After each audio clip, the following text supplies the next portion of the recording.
Hi అండి, welcome back to కమాన్ రుచులు. నేను మీ శిరీష. ఈరోజు మనం చేసుకోబోయే రెసిపీ వచ్చేసి గోరుచిక్కుడుకాయ నువ్వుల పొడి ఫ్రై. ఇది మనకి మంచి ఫైబర్ కంటెంట్తో పాటు ఎన్నో పోషక విలువలు కలిగినటువంటి రెసిపీ అండి. ఇది చాలా సులభంగా ఎలా చేసుకోవాలో ఈరోజు చూసేద్దాం. ముందుగా గోరుచిక్కుడుకాయల్ని చిన్న చిన్న ముక్కలుగా కట్ చేసుకున్న తర్వాత బాగా వాష్ చేసుకుని పక్కన పెట్టుకోవాలి. ఇలా వాష్ చేసుకున్నటువంటి గోరుచిక్కుడుకాయల్ని ఒక కుక్కర్లోకి ట్రాన్స్ఫర్ చేసుకోవాలి. ఇప్పుడు ఇందులో ఒక కప్పు వాటర్ని యాడ్ చేసుకోవాలి. అలాగే కొంచెం పసుపు, కొద్దిగా ఉప్పు వేసుకొని 2 విజిల్స్ వచ్చే వరకు ఉడికించుకోవాలి.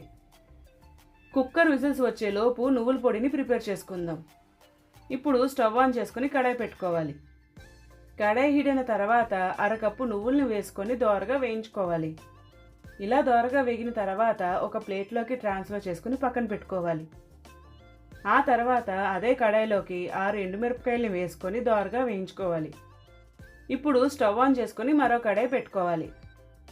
కడాయి హీట్ అయిన తర్వాత 2 టేబుల్ స్పూన్లు ఆయిల్ వేసుకోవాలి. ఆయిల్ హీట్ అయిన తర్వాత 1 టేబుల్ స్పూన్ జీలకర్ర, 1/2 టేబుల్ స్పూన్ ఆవాలు, 2 ఎండుమిరపకాయలు, కొద్దిగా కరివేపాకు వేసుకొని దోరగా వేయించుకోవాలి. ఇప్పుడు ఇందులో 1/2 టీ స్పూన్ ఇంగువ వేసుకొని మరొకసారి ఫ్రై చేసుకోవాలి.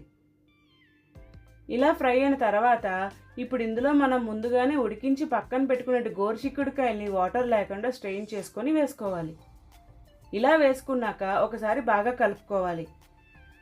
ఆ తర్వాత ఒక 5 నిమిషాలు మూత పెట్టుకొని ఫ్రై చేసుకోవాలి. ఇలా ఒక 5 నిమిషాలు ఫ్రై చేసుకున్నాక ఒకసారి మూత తీసుకొని బాగా కలుపుకోవాలి. ఈ సమయంలోనే ఫ్లేమ్ అనేది మీడియంలో పెట్టుకొని మధ్య మధ్యలో కలుపుకుంటూ ఫ్రై చేసుకోవాలి. ఆ తర్వాత కొంచెం పసుపు, కొద్దిగా ఉప్పు వేసుకొని బాగా కలుపుకోవాలి. ఇలా కలుపుకున్నాక మరి కాసేపు మూత పెట్టుకొని మధ్య మధ్యలో తిప్పుకుంటూ బాగా ఫ్రై చేసుకోవాలి. అన్నట్టు మరొక మాట, నా వీడియోస్ నచ్చితే సబ్స్క్రైబ్ చేయండి. మరెన్నో రెసిపీస్ మీతో షేర్ చేసుకుంటాను. చూసారా ఎంత బాగా ఫ్రై అయిందో? ఇప్పుడు ఒకసారి బాగా కలుపుకోవాలి.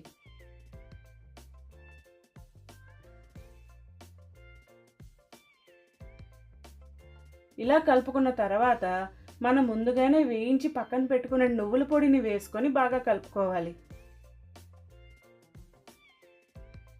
ఇప్పుడు ఒక 5 నిమిషాలు ఫ్రై చేసుకుంటే సరిపోతుందండి. ఇలా ఫ్రై చేసుకున్నాక స్టవ్ ఆఫ్ చేసుకోవాలి. ఇప్పుడు ఒక సర్వింగ్ ప్లేట్లోకి సర్వ్ చేసుకోవడమే. అంతేనండి, ఎంతో పోషకాలు కలిగినటువంటి గోరుచిక్కుడుకాయ నువ్వుల పొడి ఫ్రై రెడీ.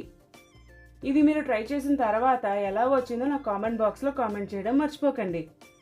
అలాగే వెళ్ళే ముందు నా ఛానల్ సబ్స్క్రైబ్ చేసి వెళ్ళొచ్చు కదా. అమ్మ వంట నచ్చితే లైక్ చేయండి, షేర్ చేయండి, కమెంట్ చేయండి, దాంతో చేయండి.